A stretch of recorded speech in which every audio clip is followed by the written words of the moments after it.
नमस्कार, टुर न्यूजमा स्वागत छ। म एन्जल। सुरु गरौँ यसपालि गेरुकामा शाही स्नान गरिने प्रसङ्गबाट। धार्मिक स्थल गेरुका धाममा यसपटक शाही स्नान हुने भएको छ।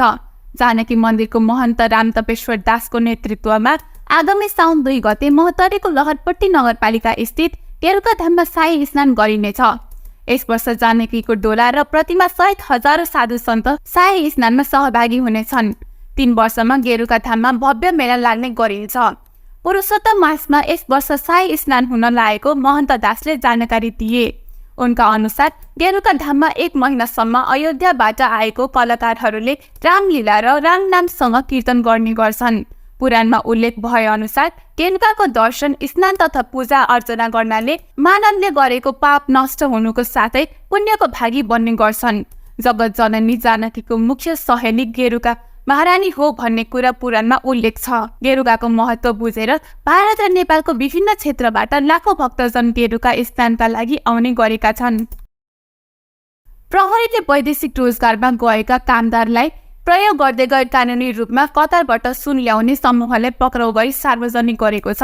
काठमाडौँ उपत्यका अपराध अनुसन्धान कार्यालयले सोमबार पत्रकार सम्मेलन गर्दै केही रकम र होटल खर्च दिएर वैदेशिक रोजगार फर्कने कामदारलाई प्रयोग गरेर कतारबाट सुन ल्याउने समूहले पक्राउ गरी सार्वजनिक गरेको छ। पक्राउ पर्नेमा सप्तरीका विनोद कुमार शाह र उनकी श्रीमती सञ्जु कुमारी शाह, धनुषाका सुनिल कुमार महरा, सिराहाका दिनेश कुमार यादव, कपिल वस्तुका सन्तु गुलाम मुराउ, धनुषाका नेसर पन्सियान, बाँकीका बुम बहादुर बलि रहेका छन्। त्यस्तै प्रहरीले दुर्गा प्रसाद यादव, देवानन्द शाह, शिव सुन्दर राउत, मोहन कुमार यादव र निमाई शाहलाई प्रहरीले पक्राउ गरेको छ। पक्राउ परेको मध्ये विनोद कुमार शाह र उनकी श्रीमतीले सिनानगरमा होटल सञ्चालन गरेको र सुन सङ्कलन गर्ने काम गरेको काठमाडौँ उपत्यका अपराध अनुसन्धान कार्यालयका प्रमुख एएसपी मनोज केसीले जानकारी दिनुभयो। सुन किन्ने पैसा कतारमा व्यवस्थापन गर्ने काम शिव सुन्दर राउत गर्दै आएको उहाँले बताउनुभयो। वैदेशिक रोजगारबाट स्वदेश फर्कदा कामदारलाई प्रयोग गरेर 50 ग्राम दरले सुन ल्याउन लगाउने र त्यस बापत केही रकम दिने अनुसन्धानबाट खुलेको एएसपी केसीले बताउनुभयो। उक्त समूहले गएको 4 वर्षमा मात्रै 2 अर्ब 37 करोड रुपियाँ बढीको सुन तस्करी गरेको अनुसन्धानबाट देखिएको अपराध अनुसन्धान कार्यालयले जनाएको छ। यस विषयमा विभिन्न कोणबाट थप अनुसन्धान भइरहेको प्रहरीले जनाएको छ। यसमा सम्बद्ध व्यक्तिहरू को छ भन्ने प्रसङ्गमा आज हामीले यो कुरा चाहिँ हामीले आज यहाँ मार्फत हामीले यो कुरा भन्ने अवस्थामा रहेको कुरा पनि निवेदन गरेँ। अब मैले अलिकति सूचनाको कुरा आजकै केससँग सम्बन्धित कुरा अलिकति गर्छु। प्रत्येक विशेष आज हामीले कतारमा, यो कतार किन पनि भन्यो भने यो डेस्टिनेसनको हिसाबले सबभन्दा धेरै खाडी मुलुकहरूमा सबभन्दा बढी श्रमिकहरू जाने एउटा ठाउँ पनि कतार हो र सबभन्दा बढी रेमिटेन्स आउने ठाउँ पनि कतार हो। त्यसैले कतारबाट फर्किने व्यक्तिहरूलाई चाहिँ त्यो एउटा समूहले जोसँग धेरैजनालाई सुन दिएर नेपालसम्म ल्याउने काम भएको कुरा चाहिँ हाम्रो अनुसन्धानमा देखिन्छ। त्यसैले त्यो सबै मानिसहरूलाई 5,000 देखि 10,000 सम्म दिएर होटलमा फ्रीमा बस्ने अवस्था बनाएर र त्यो सुनहरू चाहिँ त्यो क्यारी गर्न लगाउने, बोकाएर यता पठाउने भन्ने चिज हामीसँग सूचना प्राप्त थियो। त्यो सूचना प्राप्त भइसकेपछि होटलमा भएको मान्छेले कसैले त्यहीँ आएर रिसिभ गर्ने, होटलमा लिएर जाने, यसमा होटलमा बस्नको खर्चहरू पनि बस्ने अवस्था हुन्थ्यो र केही थप पैसाहरू पनि पाउने अवस्था हुन्थ्यो।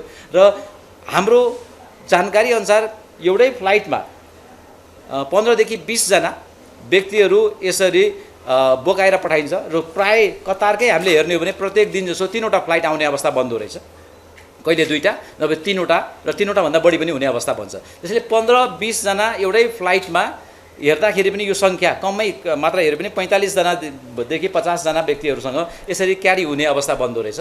र सुन तस्करी गर्ने व्यक्तिहरू चाहिँ हामीले एउटा होटल पनि त्योसँगै त्यो एउटा होटल चाहिँ त्यही व्यवस्था गर्ने त्यो विनोद शाह र निजको श्रीमती सञ्जु कुमारी शाहले चाहिँ सँगसँगै त्यो चाहिँ सञ्चालन गरेर राखेको र धेरै रिसिभ त्यहाँबाट हुने कुराहरू चाहिँ हाम्रो अनुसन्धानमा खुलेको अवस्था पनि छ। र त्यो होटल हिमालय स्पायर भन्ने त्यो होटल नै अहिले त्यो व्यक्तिहरूले जनकपुर सङ्घलाई अब मुलुकका विभिन्न जिल्लामा गठन गर्ने जनाइएको छ। सोमबार बसेको सङ्घको केन्द्रीय कार्य समितिको बैठकले 2072 सालमै गठन गरिएको सङ्घलाई मुलुकको विभिन्न जिल्लाहरूमा विस्तार गर्ने सङ्घका अध्यक्ष महाशंकर ठाकुरले बताए।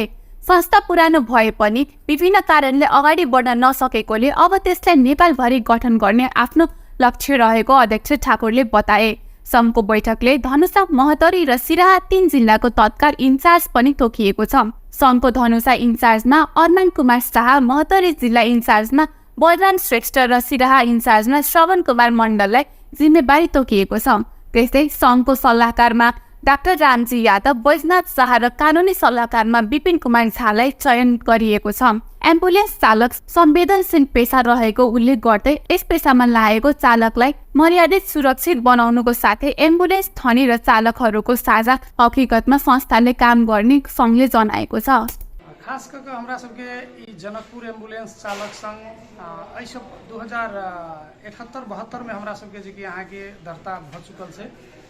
दर्ता भेला के बाद में तकर बाद हमरा सबके दर्ता अवधि में जे कि जनकपुर अंचल के जे एकर कार्यक्षेत्र रहे 6 जिला के कार्यक्षेत्र और एकरा हमरा सबके जे कि यहाँ के साधारण सभा के निर्णय से जे कि एकरा यहाँ के नेपाल अधिराज्य भरि जे हमरा सबके संचालन करे के जे कि सोच है। एहिमे जे कि नेपाल अधिराज्य भरि के जते भी एम्बुलेंस चालक सब से चालक और संचालक दुनू के एकटा साझा प्लेटफॉर्म के रूप में हम सब जनकपुर एम्बुलेंस चालक संघ के नाम से जे कि हम सब आगा बढ़ा रहल छी। और अखन हमरा सबके फिलहाल जनकपुर एम्बुलेंस चालक संघ 9 केंद्रीय कार्य समिति 9 सदस्यीय जे कि यहाँ के केंद्रीय कमिटी हमरा सबके गठन से जे 2080-1-5 गते के साधारण सभा के बैठक से जे हमरा सबके भेल छै। और आई हमरा सबके जे केंद्रीय कमिटी के जे एकटा बैठक से एहि बैठक से हम सब अहाँ के विभिन्न जिला के इंचार्ज जेना धनुषा जिला के इंचार्ज के रूप में हम अरमान कुमार शाह के जे कि यहाँ के तोकल गेल छै।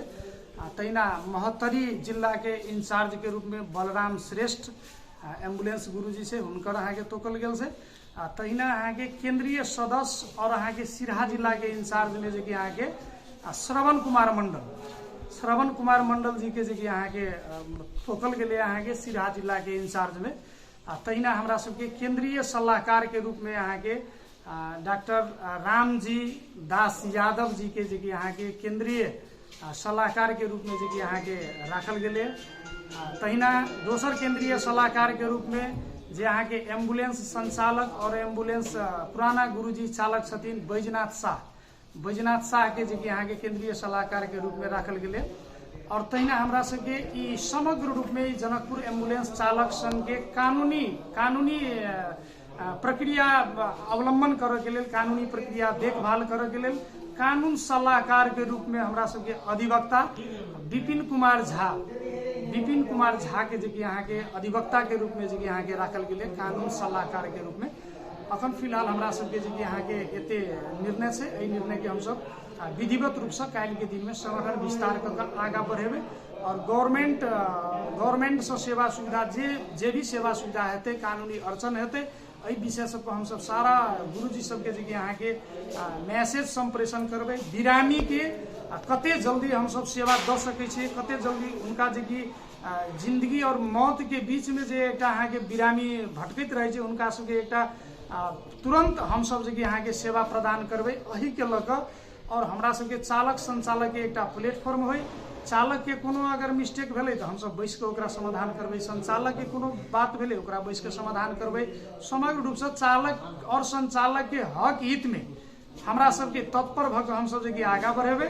और उद्देश्य हमरा सबके एकैटा रहतै कि बिरामी के सेवा देबऽ के लेल एकदम तत्पर जखन अपने सब जे कि संपर्क करबै कोनो बिरामी के सेवा सुविधा लेल हमरा सबके एम्बुलेंस जे कि यहाँ के 24 घंटा इमरजेंसी सेवा यहाँ के चालू रहतै। एहि के उद्देश्य के लग हम सब यहाँ के आगा बढ़ेबै।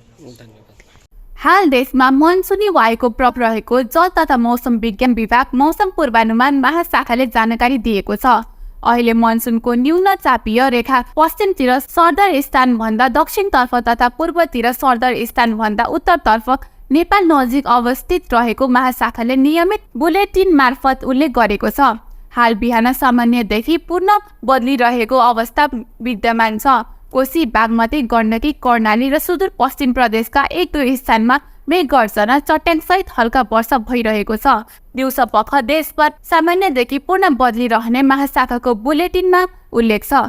सबै प्रदेशका केही स्थानहरू हल्कादेखि मध्यम वर्षाको सम्भावना रहेको छ।